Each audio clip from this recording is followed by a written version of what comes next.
These are horses in my backyard. We have bunnies. We have the bunnies in the backyard too. It's a great place to live. So these guys are walking right by my backyard. They were in my yard today because there's some fresh evidence that they leave behind. We're going to walk right up to these guys. Here they are, over here. Watch this. I don't usually do this. These horses are slated to be rounded up. They put them in a pen. They bait it with food. Then they take them to Mexico. It's a long, ugly journey, and they're slaughtered. These horses right here. This is in my backyard. They're going through here. Look at this. We can't let this happen. There's more coming. They're in a pack. There's a bunch of them. I got a little spot here on the side of a hill south of Reno, and these horses go through our yard. I didn't give them carrots, so they're done with me. They're peaceful. They're healthy. They're talking to each other, and it's happening all over. They got them out in Hidden Valley and Virginia foothills, and now they're setting these traps. I'll put the information on the end of this. They're setting traps, just a pin, holding pin, for these horses to be rounded up and sent to Mexico and put down. This guy thinks I have a carrot. See, they're used to people. They're not really wild, obviously, but look, they're healthy, they're clean, they're safe. There's enough of us that'll put out food if we have to. The band is split up. There's usually 10 or 12 of them, and makes the dogs bark. See, I think they're lost. They're calling for the rest of them. They're over the hill, up on the other side there. It's where they usually spend the night. So they're looking for the rest of the pack. They come down into the neighborhood here, and some people let them eat the grass and some don't. They put a little rope thing up to keep the horses out, but they're harmless, and they keep the weeds down. And look, they're going in the neighbor's yard right now. So these are our horses. We can't let them be hauled off to slaughter. That's just a waste of life, and it's not the American way, and it's not right. Thank you. Hi, Dave Asher here. I'm a third-generation Renoite. You know, we've been living amongst the horses for decades and decades and decades here in northern Nevada. My family's enjoyed them. I've enjoyed taking the pictures of them. I've shared them with you, my friends, on Facebook. Everybody clicks the like button. We enjoy it. I got up that morning. There was horses in my yard. An amazing, amazing day starts when you open up your windows and there's horses in your yard. Now, I'm not a huge horse fan. I don't want to own one. I don't want to ride one, but I sure love looking at them. And I just feel like I'm living in God's country when I get to share the land with them. Well, the horses that were in my yard that day, I came home that evening, and instead of taking pictures, I switched over to the video. I'm glad I caught that on video. Those horses weren't separated from the herd. That herd was rounded up. That herd was put into trucks, and that herd was taken away. These were the leftovers. I don't know why they didn't fit in the truck. Maybe they were too small. That little band of 3 horses is all that we had left. It's been 6 months. I haven't seen any sign of them. Am I destined now to not have horses in my backyard anymore? Is this the answer? Is this what the Nevada Department of Agriculture thinks we need to do with our horses?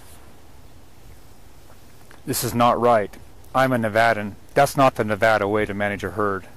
The Nevada Department of Agriculture responds to complaints of nuisances of these horses on private property. This isn't the BLM. This is the Nevada Department of Agriculture. These horses weren't a nuisance. Like I said earlier, if you don't want the horses in your yard, just put up a little rope around it. They don't bother it. They go eat the grass. They go eat some fruit trees.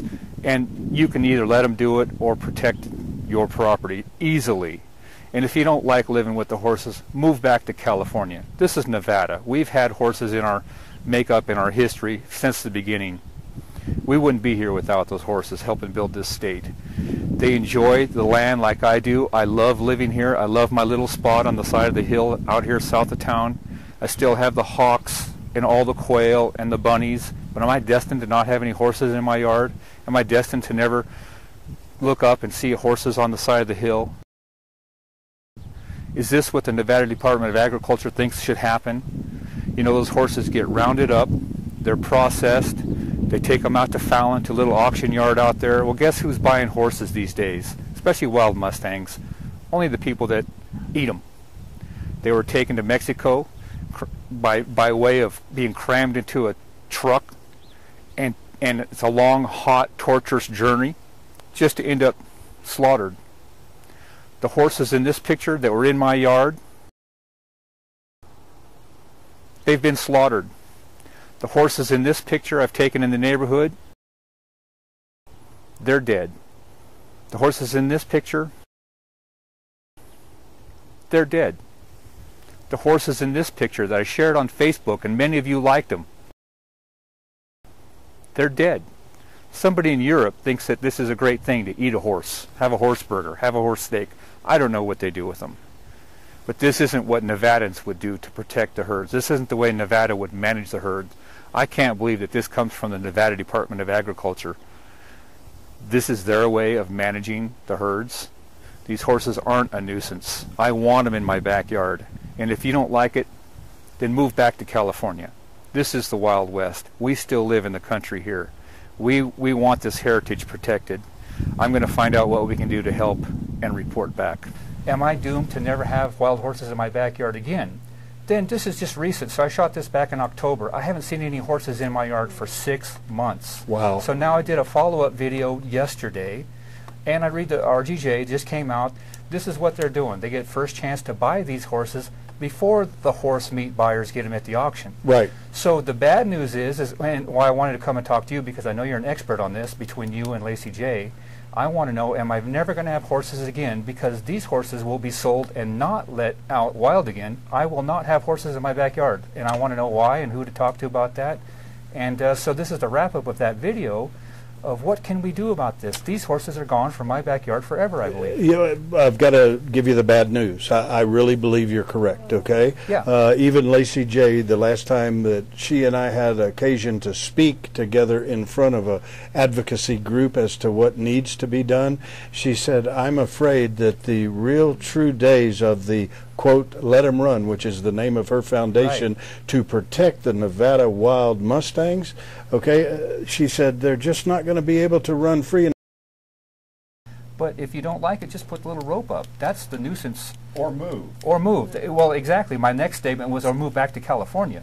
Because the few that reported it as a nuisance aren't Nevadans. The advocacy group has 48 hours to pay $100, and you can pick the horse up before it goes to auction, right, and before it runs the risk of going to a what they call kill buyer. Kill buyer. Isn't that sad? Kill buyers. Who do those people in Europe think they are? Well, that's why I think we can do something about this. I don't pretend to be able to tell the BLM what to do, but this is a Nevada agency, and damn it, I'm a Nevadan. And you know, and we can take charge of this. We can get the people to rally for this cause. You hit the nail on the head. It's all education. That's the problem, because I tell you, I didn't know anything about them until my wife got involved with Lacey J. And we've been learning on a weekly basis. Sean was not a wild horse advocate until weeks ago, when all of a sudden we did the talk show all about them. And Sean said, when he did his research, "Are you kidding me? You know, this is wrong." And so now we're starting to take a stance. We're not against anyone. You know, I will not be against the Department of Agriculture.